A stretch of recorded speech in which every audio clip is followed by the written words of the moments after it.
Nyali Israel jadi keok, anggap Iran negara paling berbahaya di Timur Tengah.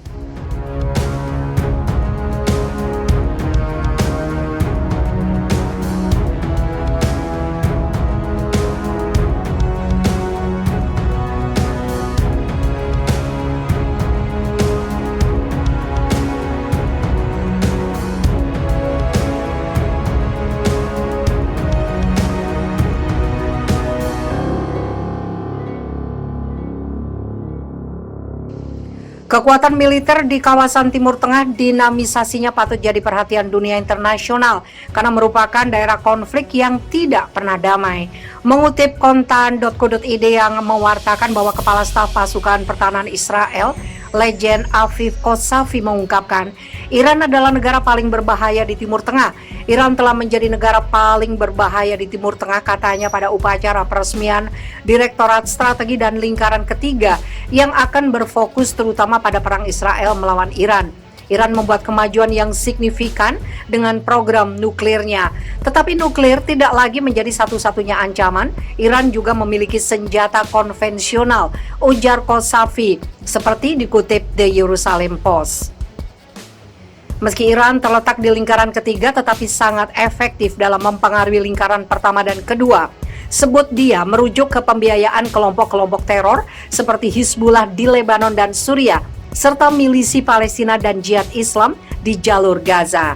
Israel telah berulang kali memperingatkan tentang ambisi nuklir Iran dan mengakui ratusan serangan udara sebagai bagian dari kampanye perang di antara perang. Kampanye tersebut untuk mencegah transfer senjata canggih ke di Lebanon dan pengukuhan pasukannya di Suriah, di mana Iran bisa dengan mudah bertindak melawan Israel. Dengan front yang lebih aktif dan eksplosif di perbatasan Israel, juga persenjataan mengubah kelompok-kelompok seperti dalam pasukan teror. Jadi momentum IDF adalah untuk memenangkan perang di masa depan secepat mungkin. Iran uji rudal sejauh 280 km. Sebelumnya, Iran menembakkan rudal jelajah dalam latihan Angkatan Laut di Teluk Oman dan Samudra India Utara. Kantor berita IRNA mengatakan, rudal menghancurkan target pada jarak 280 km. Sejatinya, IRNA menyebutkan seperti Devon News lansir, jangkauan rudal jelajah tersebut bisa lebih jauh lagi, tetapi tidak memberikan perincian. Menurut IRNA, ada dua jenis rudal yang Iran tembakkan tanpa menjelaskan lebih lanjut dan menyiarkan gambar proyektil yang meluncurkan dari truk dan kapal yang menghantam sasaran di laut. Kepala Staf Angkatan Laut Iran, Laksamana Hossein Kanzadi, mengatakan kepada TV pemerintah Iran, rudal jelajah Cycles Homing yang memiliki hulu ledak baru bisa mengenai sasaran dengan akurasi tinggi pada jarak dekat. Dia menyebutkan, rudal tersebut mampu melawan segala jenis perang elektronik. Poin penting tentang rudal ini adalah sepenuhnya dilengkapi dengan homing, katakan Zadi, seperti dikutip Devon News. Homing adalah sistem panduan rudal di mana rudal memiliki semua peralatan elektronik yang diperlukan untuk melacak dan mengenai sasaran.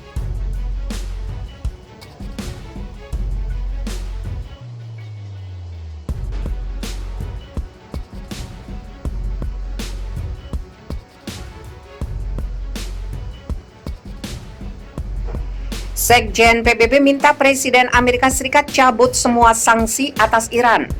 Sekjen PBB Antonio Guterres menghimbau Presiden Amerika Serikat Joe Biden untuk menghapuskan semua sanksi terhadap Iran sebagaimana disepakati berdasarkan kesepakatan 2015 yang bertujuan menghentikan Teheran mengembangkan senjata nuklir. Dalam sebuah laporan kepada Dewan Keamanan Perserikatan Bangsa-Bangsa, Guterres juga mendesak Amerika Serikat untuk memperpanjang keringanan terkait perdagangan minyak dengan Republik Islam Iran. Selain itu, PBB meminta Amerika Serikat memperbarui keringanan untuk proyek non-proliferasi nuklir secara keseluruhan.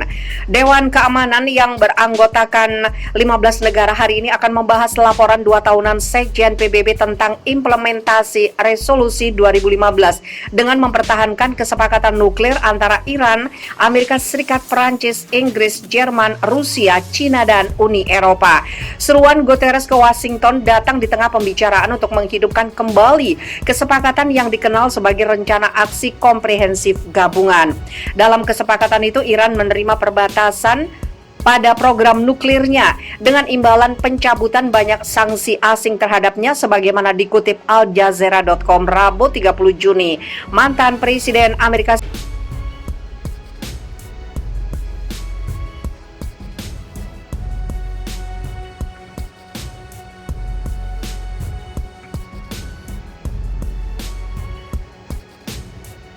Biden ngamuk, Amerika Serikat bombardir perbatasan Irak Suriah. Amerika Serikat melakukan serangan udara di perbatasan Irak Suriah Minggu 27 Juni malam atau Senin 28 Juni dini hari. Serangan tersebut menewaskan sedikitnya 5 orang. Setidaknya 5 pejuang milisi Irak yang didukung Iran tewas dan beberapa lainnya terluka dalam serangan pesawat tempur Amerika Serikat, kata Observatorium Suriah untuk Hak Asasi Manusia yang berbasis di Inggris.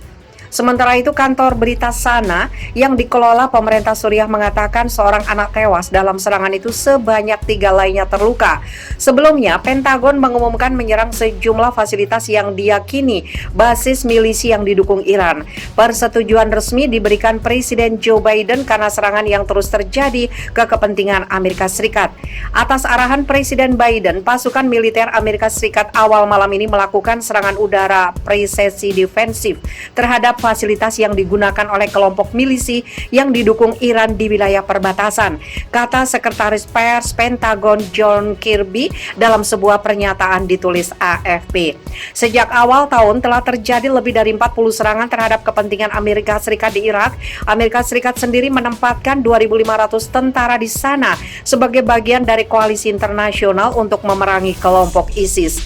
Sebagian serangan adalah bom terhadap konvoi logistik, sementara 14 adalah serangan roket. Beberapa di antaranya diklaim oleh faksi pro-Iran yang bertujuan untuk menekan Washington agar menarik semua pasukan mereka.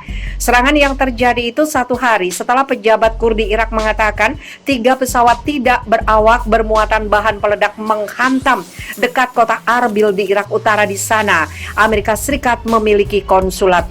Itu juga terjadi ketika Hased al-Sabi, aliansi para militer pro-Iran yang menentang kehadiran Amerika Serikat di Irak, mengadakan parade militer di dekat Baghdad yang dihadiri oleh pejabat senior.